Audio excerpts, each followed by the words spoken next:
Greetings, denizens of the interwebs. Once again, this is Jacob K. Baker of Atomic Stick Figure Productions. Who else would it be? Now, today I want to discuss the very unusual development of the tropes from the series Kamen Rider. If you've seen more than one of the Kamen Rider shows, then you will know that there are certain things that are kind of a recurring story structure within the shows.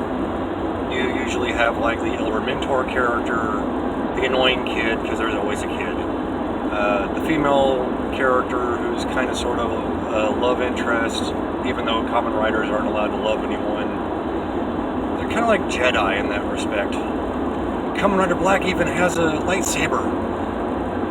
I'm sure it's entertaining. Anyway, how these tropes came to develop, like all of those, and the secondary writers and all of that, was very, very strange. See, during the production of episode number 9, Hiroshi Fujioka, I'm looking at my notes, I actually have notes, the actor who plays Hongo Takashi broke his leg during a motorcycle stunt. And because he couldn't really act with a broken leg, the studio had to find some way around their main actor not being there. So for episodes 10 through 13, they used stock footage of Takashi to fill in the spaces where the character was supposed to be, and then they just dubbed over Kamen Rider with a different voice actor. I do not remember who did the voices. One of the notes I didn't make, yay. And so for those episodes, the story focused around the Tachibana Racing Club members and the introduction of an FBI agent named Taki.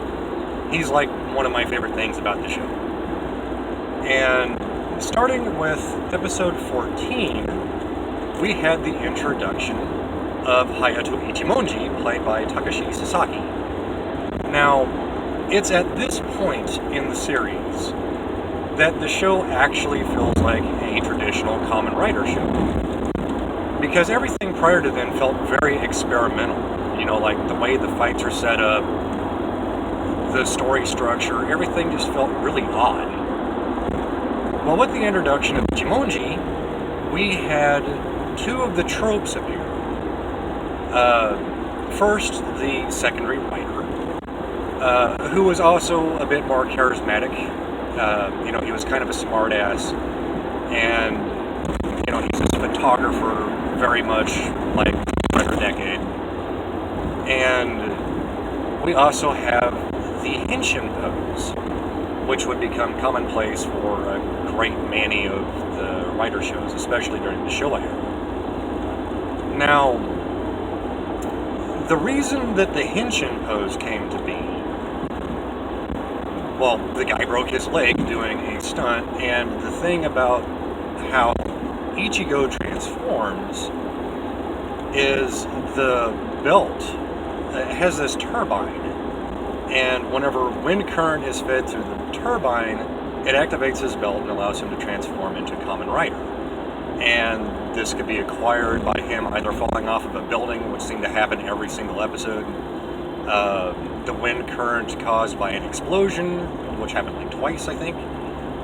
And the most common method was he has this switch on his motorcycle that whenever he activates it, the motorcycle goes stupid fast and he transforms into Kamen Rider and the motorcycle transforms into a cyclone.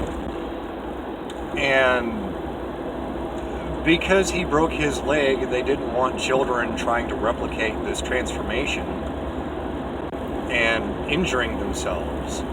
So that necessitated the need for the Henshin pose.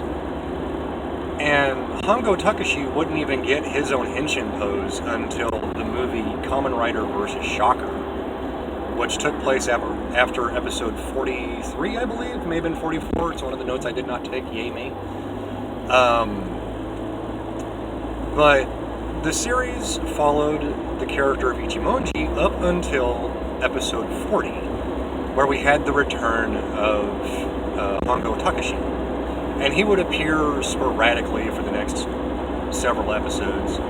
until episode 53, where he took over the series as the main character yet again. And Ichimonji then disappeared, and then he would appear sporadically. And then it wasn't until episode, I didn't write down the number, yay me again, I think it was 70-something, where both writers actually became the main characters of the show full-time. Where, you know, both of them worked side by side for the rest of the series. Now, because of all of this, most shows in Japan, especially Tokusatsu shows, generally last a year, with a total of like 30 to 40 episodes tops. Kamen Rider lasted 98 episodes, which, you know, 71 to 73, that's a lot of episodes, a lot of stories. And a lot of the stories wouldn't even have formed if it wasn't for the fact that the studio had to work around, you know, not only him breaking his leg, but also just trying to write the character of Takashi back into the series. So that is my little recap of the formulation of some of the tropes. I could go into further, but like I said in the last video, my time limit is running low. So, until the next video, which is probably going to be either a video game discussion that I have already recorded, or sort of an attempt to return to the obscure view, because, I mean, it's going to be the Tokusatsu smoke break format, but